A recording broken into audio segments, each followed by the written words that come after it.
ابھی 3 ویڈیو میرے سامنے سے گزری اور تینوں ویڈیو میں اسد الدین اویسی صاحب کے خلاف علماء کرام بولتے نظر آئے۔ پہلی ویڈیو میں مفتی ہارون ندوی صاحب، دوسری ویڈیو میں مولانا عبداللہ سالم صاحب اور تیسری ویڈیو میں مہذب انداز میں مولانا محمود مدنی صاحب۔ مفتی ہارون ندوی صاحب ابھی کچھ دن پہلے کانگریس پارٹی کو جوائن کر لیے۔ جوائن کرنے کے بعد سب سے پہلے اسد الدین اویسی صاحب پر حملہ کیا۔ جو عام طور پر دوسرے فرقے کے لوگ اویسی پر حملہ کرتے ہیں، وہی طریقہ مفتی ہارون ندوی صاحب نے اپنایا۔ جو باتیں ہندوستان کے بڑے بڑے نیتا اویسی صاحب کے متعلق نہیں کہے، وہ باتیں مفتی ہارون ندوی صاحب نے کہہ دیا۔ مفتی ہارون ندوی صاحب نے سب سے پہلے یہ کہا کہ اویسی کی پارٹی انتشار المسلمین ہے، اور یہ باتیں کہنے کی سب سے بڑی وجہ یہ ہے کہ ہمیں کانگریس پارٹی ٹکٹ دے، کیونکہ جو اویسی کے خلاف جاتے ہیں، اویسی کے خلاف بولتے ہیں، دوسری پارٹی والے انہیں پسند کرتے ہیں۔ جیسے عمران پرتاپ گڑھی کو دیکھ لیجئے، خود کانگریس کے جو بڑے نیتا ہیں راہل گاندھی، جو کانگریس پارٹی کے صدر ہیں، وہ اویسی کے متعلق بیان بازی نہیں کرتے زیادہ، لیکن یہ لوگ سمجھتے نہیں ہیں، کیونکہ انہیں اپنی پڑی ہوتی ہے، اپنی کرسی چاہیے کہ میں ایم پی بن جاؤں، ایم ایل اے بن جاؤں، پارلیمنٹ میں پہنچ جاؤں۔ امت مسلمہ کے بارے میں یہ لوگ نہیں سوچتے، صرف ڈھونگ رچاتے ہیں کہ قوم کا ہم بہت سوچتے ہیں، ہم قوم کے لیے خیر خواہ ہیں، قوم کی بھلائی کا سوچتے ہیں، قوم کو ترقی دلانا چاہتے ہیں۔ ایسا نہیں ہے۔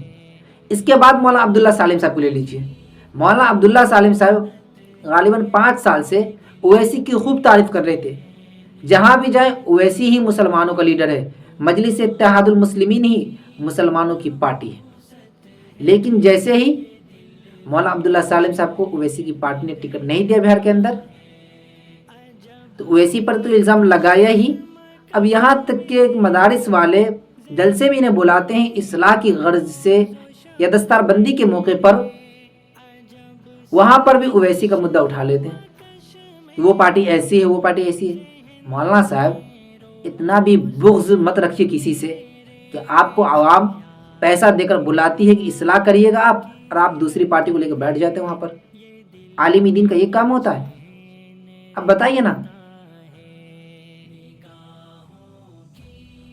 آپ جیسے عالم دین کی وجہ سے دوسرے عالم دین بدنام ہیں، دوسرے لوگ سوچتے ہیں یہ چاپلوس ہیں، دیگر عالم دین بھی چاپلوس ہوں گے، کیونکہ آپ لوگوں کی حرکت ایسی ہے نا کہ شروع میں کچھ، بعد میں کچھ۔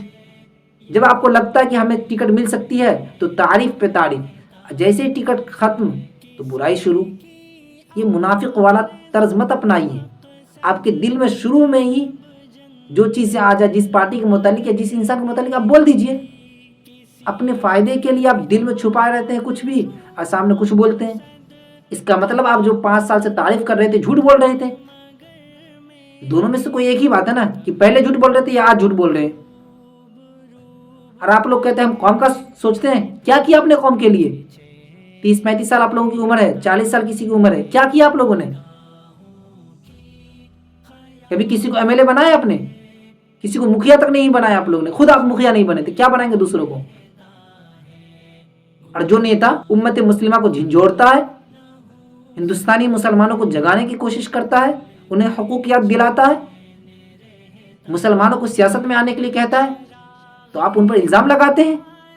اگر آج اویسی نہ بولے نا کسی چیز پہ، مسلمانوں کو معلوم ہی نہیں ہوگا کہ کون سا بل ہمارے خلاف پاس کیا جا رہا ہے۔ مسلمانوں کو جو باتیں معلوم ہوتی ہیں، سرکار جو بل مسلمانوں کے خلاف لاتی ہے، وہ اویسی کے ذریعے ہمیں معلوم ہوتی ہے، اور آپ لوگ اویسی کے بارے میں بلا بلا کہہ دیتے ہیں۔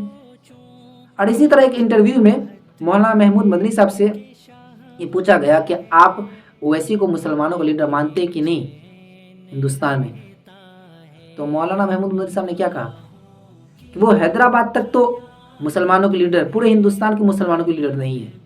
مولانا محمود مدنی صاحب بڑے ہیں ہمارے، لیکن کانگریس پارٹی سے ہاتھ ملا چکے ہیں، یعنی جدھر فائدہ ہو ادھر ہاتھ ملا لیتے ہیں۔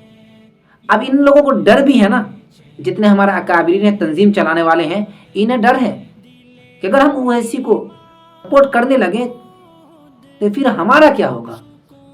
اور اب نوجوان سمجھ بھی گئے ہیں، نوجوان اب چلنا نہیں چاہتے علماء کے پیچھے،